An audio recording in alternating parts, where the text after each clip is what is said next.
Dear friends, I wonder, what would the world be like if it were healed by love? Our draft vision statement is bold and and speaks of something I don't think we can actually envision. A world that's healed because of the power of love. I don't know about you, but this Christmas I find myself a bit sad, missing people who have died, thinking about the brokenness around us in the world and all the suffering that is happening, thinking about the partisanship that has driven good Americans apart so that we're no longer having conversation, but fighting over issues that divide us. How might a world healed by love as a vision statement of what will be different because of our ministry both inspire and challenge, give us hope, and help us to commit ourselves with dedication to faithful living in service of God? Jesus comes to us in the vulnerability of being unwanted. Here Mary has had this wonderful proclamation of being blessed, of being visited by an angel, of saying yes to God and putting her life at risk, and then journeying and find that no one cares, that no one wants, that no one has made place for her. And so on a dark, cold night, we can only imagine.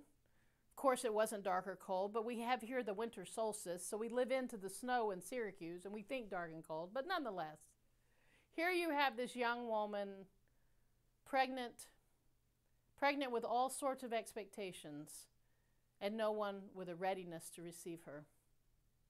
You and I sometimes can be a little bit like that, where we feel we have good news to share, but we can get so overwhelmed by the brokenness around us that we stop speaking or think no one really wants to hear this anyway. Why tell them about the love of Jesus? They'll only scoff. But dear friends, this world is waiting for our message of hope and love in a profound and meaningful way at this time. You and I know something the world is hungry to know, which is that love actually is what heals us. So when we walk into the boardroom or the classroom or the coffee house, and we're seeking to live lives where the world might be healed by love, how will it change what we say and what we do?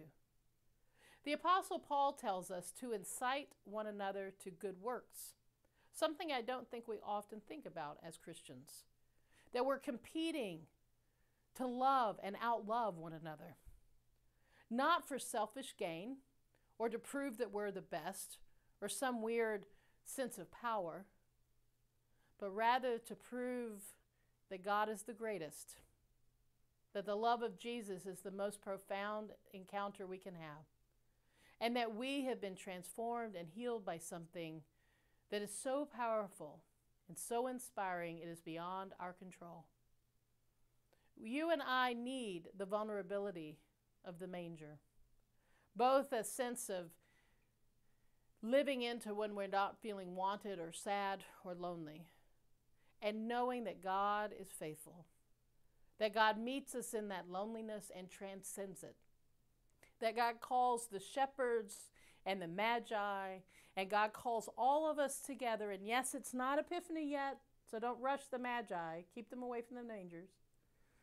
But God calls all of us together as we are to be healed by the divine, eternal love of Jesus.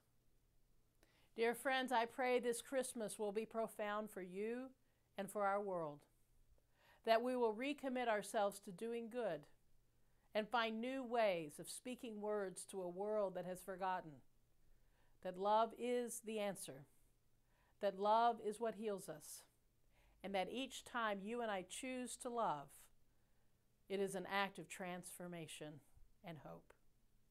Blessings to you and Merry Christmas in this season of incarnational love.